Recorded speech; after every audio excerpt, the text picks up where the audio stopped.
बेटी, ये सब क्या हो गया? क्या मिला भगवान को नन्हे नन्हे बच्चों का सुख छीन के। मत रो माँ, तू ना रो बेटा, ना रो। बेटी सबर से काम लो। भरोसा रख इंदु, तेरे चाचा चाची तो है ना बेटी। हाँ। इंदु, मैं चलता हूँ। ये कौन है?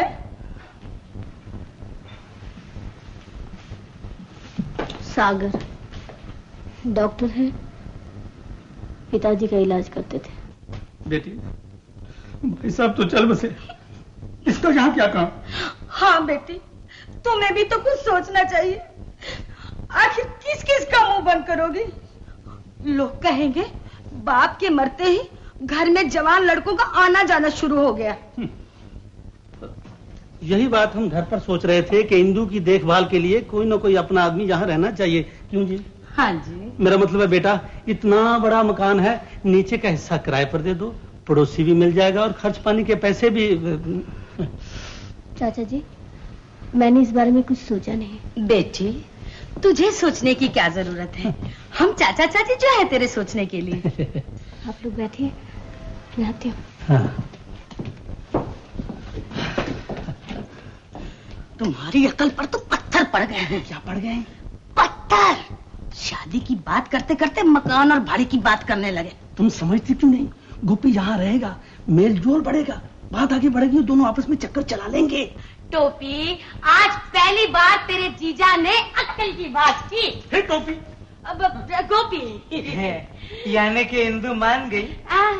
देख गोपी बेटे, तेरे वहाँ रहने का बंदोबस्त किया है, तू वहाँ का किराएदार हो जाएगा और फिर धीरे धीरे पता क्या होगा, तेरे और इंदु में बात चलती रहेगी भैया, चलती रहेगी। यानी कि आप दोनों ने वहाँ जाके मेरे बारे में बात छेड़ी ही नहीं।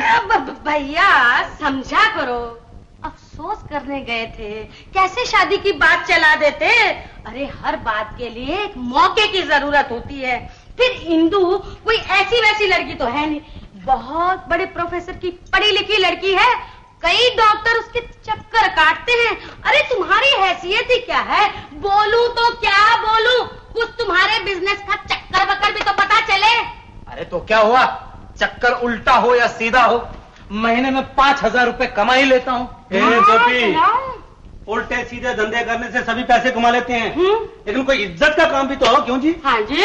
कमाल की बात है, पैसे मुझसे ले जाते हो और तरफदारी उसकी कर रहे हो। भैया नाराज नहीं होते भैया, ये तो यहाँ समझाने की बात कर रहे थे, वहाँ तो तुम्हारे पुल बांध रहे थे भैया। क्यों ये? हाँ जी, मैंने बहुत पुल बांधे। हाँ जी। मतलब मेरा जिक्र हुआ। गोपी, फिलहाल ये सोचा है कि 2 महीने का किराया पेशगी देकर मकान काबू कर लें। क्यों जी? हाँ जी बिल्कुल ठीक है, और मैं जानती नहीं क्या, तो घर में घुसते ही उसे दुल्हन बना लेगा। क्यों नहीं? भाई किसका है? भैया ऐसा करो, तुम 2 महीने का बंदोबस्त कर दो ना किराए का। बंदोबस्त 1,000-1,200 तो मेरे जेब में हुआ ही करती।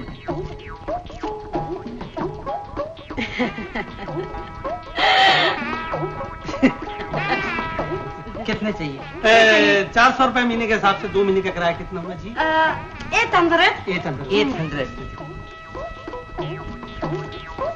ये रखिए 800 और ये लीजिएगा 100 खर्चे के लिए, फल फल ले जाइए। भैया बाकी का चिल्लर भी देते जाओ ना, इसे मैं ना दिवाली में एक अच्छी सी साड़ी खरीद करके पहनूंगी। भैया क्या कंजूसी कर रहे हो? तेरे लिए कुछ लस्सी वस्सी बनवाऊं क्या भैया? लस्सी? हाँ भैया। नहीं मैं चला। चला क्यों भैया? जाने दे। बगैर लस्सी पिलाए तूने 1,300 रुपए ले लिया, अब क्या उसके? दीदी क्या हुआ? दीदी क्या हुआ? दीदी चंदा पता नहीं कहाँ चली गई है। चंदा चली गई कहाँ? विनोद भैया ढूंढने के लिए गए। अरे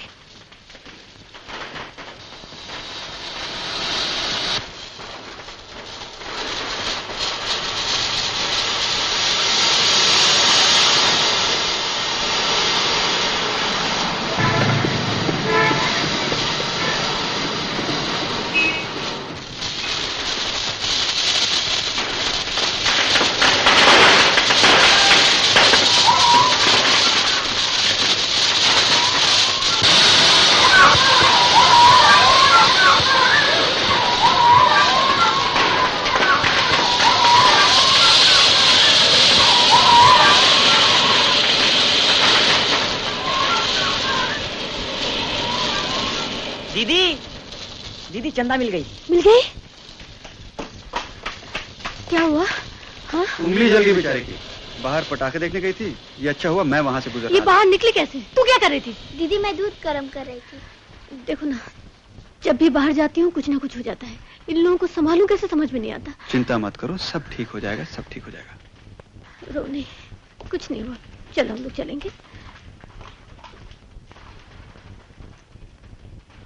हाथ जल गया है ना? बहुत अच्छा हुआ। बाहर क्यों गई थी? दीदी हम भी फुलझड़ी खेलेंगे।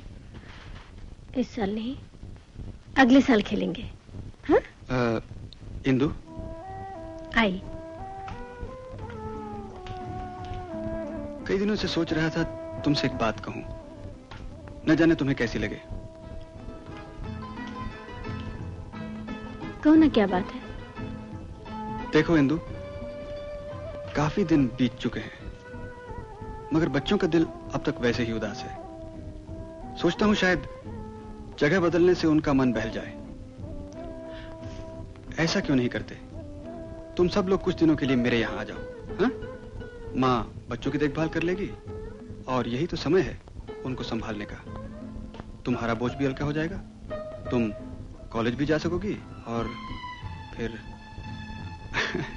एक दिन तो वो घर तुम्हारा ही होना है।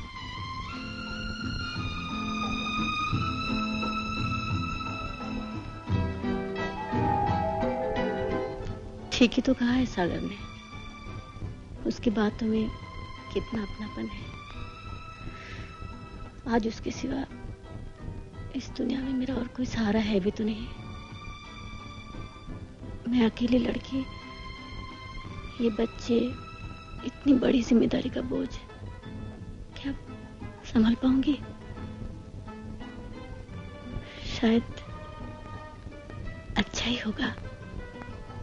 यूं भी तो एक दिन सागर के यहाँ माँ नहीं है, तब तो बहन भाई की देखभाल तुम्हें ही करनी पड़ती होगी। मेरा तो एक ही बेटा है, उसके सुख में मेरा सुख है।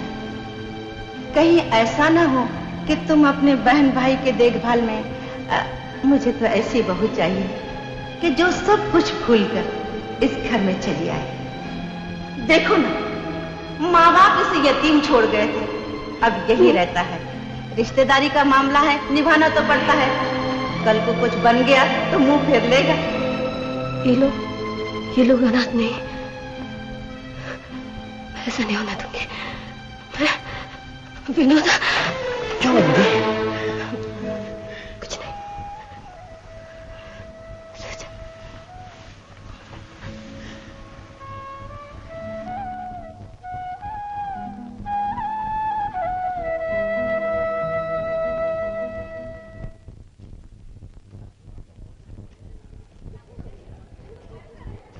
अरे इंदु बेटी। नमस्ते अंकल। जीती रहो। सुना तुमने कॉलेज छोड़ दिया? अरे मैं पास करने के लिए सिर्फ एक ही साल रह गया था। अंकल, अपनी जिंदगी बनाते बनाते कहीं बच्चों की जिंदगी खराब ना हो जाए। मैं कॉलेज में आती हूँ, वो लोग यहाँ वहाँ चले जाते हैं, अकेले हो जाते हैं। तो फिर क्या इरादा है? नौकरी करूंगी। नौकरी करोगी? फिर बच्चों को कौन देखेगा? कुछ तो करना पड़ेगा। देखो बेटे, काम करो, तुम्हारा मकान बहुत बड़ा है, वहां एक स्कूल खोल लो। भाई बहनों की देखभाल भी कर सकती हो, तुम्हारा दिल लगा रहेगा, और प्राइवेट इम्तिहान भी दे सकती हो। लेकिन अंकल, स्कूल के लिए बहुत। वो सब कुछ मुझ पे छोड़ दो, मैं सब ठीक कर दूंगा। हाँ, जाओ। अच्छा। कंपाउंडर साहब, इनका राखियाँ खराब हो गई। हाँ, जरा ठीक कर दिए। कोई फिक्र मत। डॉक्टर साहब हैं? जी हाँ, जी हाँ, अंदर हैं। कोई पेशेंट है? कोई पेशेंट नहीं मैडम, आप जा सकती।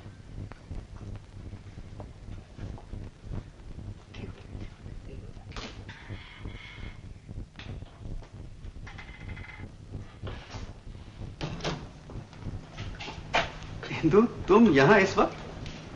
तुम तो सुबह से शाम तक मरीजों में उलझे रहते हो। ये तो वक्त है तुमसे मिलने का। बिल्कुल ठीक, चलो कहीं घूम आए। हाँ इसमें सागर, तुमसे कुछ बात करनी है, बैठो ना। क्या बात है? तुम कल कह रहे थे ना? हाँ, क्या फैसला किया तुमने? कब आ रहे हो तुम लोग? मैं नहीं आ रही हूँ सागर। मैंने फैसला किया है कि ये जिम्मेदारी मैं खुद निभाऊंगी। घर का नीचे का हिस्सा है ना, उसमें स्कूल खोल रही हूँ।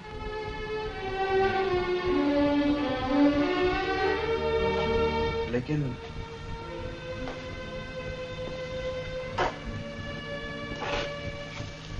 मैंने तो सोचा था कि हम दोनों तुमने तो ठीक ही सोचा था, लेकिन तुम्हारे घर आकर भाई बहन के लिए अपना फर्ज निभा नहीं पाऊंगी।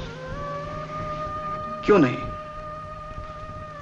आखिर तुम्हारे भाई बहन मेरे भी तो। सागर, शादी के बाद तुम्हारा घर ही मेरा सब कुछ होगा। तुम ही मेरे सब कुछ होगे। कहीं ऐसा ना हो जाए कि मेरे भाई बहन के होने से मैं तुम्हें वो सुख नहीं दे सकूं जिसका तुम्हें अधिकार है, और तुम्हें खो गई तो उन्हें वो ममता नहीं मिलेगी जिसकी उन्हें जरूरत है।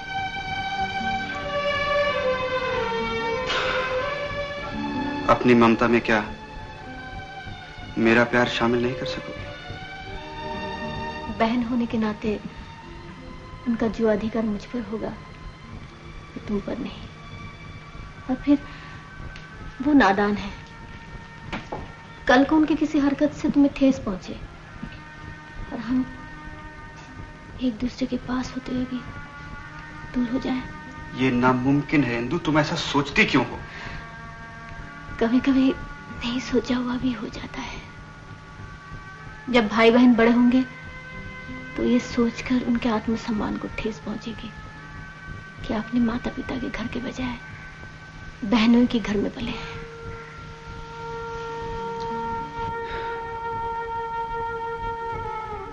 तुमने तो ऐसा होने से पहले ही सब सोच लिया है।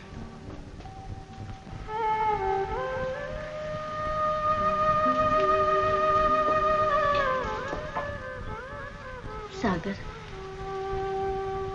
जिस राह पर मैं चलने जा रही हूँ, मेरे कदम चलते चलते न जाने कहां जाकर रुके। मेरा सफर लंबा है सागर, और मंजिल बहुत दूर।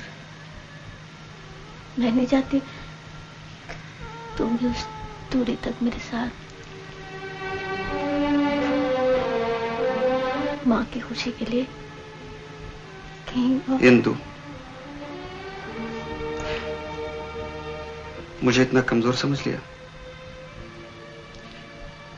वो प्यार ही क्या जो समय के परिवर्तन के साथ बदल जाए।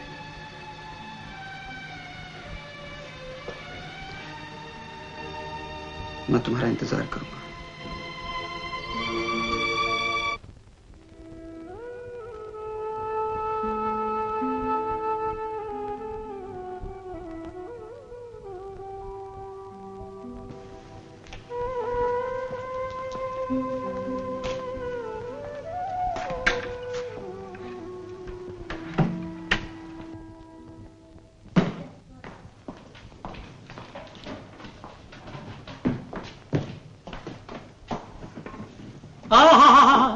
इंदु बेटी, तू ये बड़ा अच्छा कर रही है जो घर की साफ सफाई करवा रही है। बेटी, जब समय बदलता है ना तो चारों तरफ से अच्छा ही अच्छा होता है। पता है, आज गोपीचंद सुबह सुबह 600 रुपया एडवांस दे गया। ये तू पकड़ ले फटाफट और एक कच्ची रसीद पास कर दे। चाचा जी, मैं ये मकान किराए पे नहीं दे रही हूँ। क्या? दीदी देखो, स्कूल का बोर्ड बन गया। क्या? बहुत अच्छा बना है। विद्यासागर किंडरगार्टन, घर में स्कूल, सर्वनाश। कुर्सियों का मैं क्या आया हूँ, अभी आती होंगी। कुर्सियां भी आ गई, साफ किए, किराए पर पानी फेर दिया। मैं कहता हूँ इंदु, सुन ले, स्कूल चलने वाला नहीं है। चाचा जी, 16 बच्चे भी मिल गए। 16 बच्चे भी मिल गए तो 16 ही रहेंगे, 17 कभी नहीं आएंगे। चाचा जी, और बच्चे भी आने वाले हैं। मैं कहता हूँ इंदु, एक बार फिर सुन ले, ये स्कूल नहीं चलेगा, भूखों मरोगे, या फिर मेरे पास कभी मत आना। चाचा जी, आशीर्वाद दीजिए, ऐसा दिन कभी ना आए। आशीर्वाद तो सुन ले, स्कूल का स्कूल नहीं हो गया तो मेरा नाम बदल देना, याद रखना। गई बला। विनोद, तू एक काम कर, ये साइन बोर्ड ले और किसी को बुला के ये दरवाजे के बाजू में लगा दे। हाँ? ओ मधु,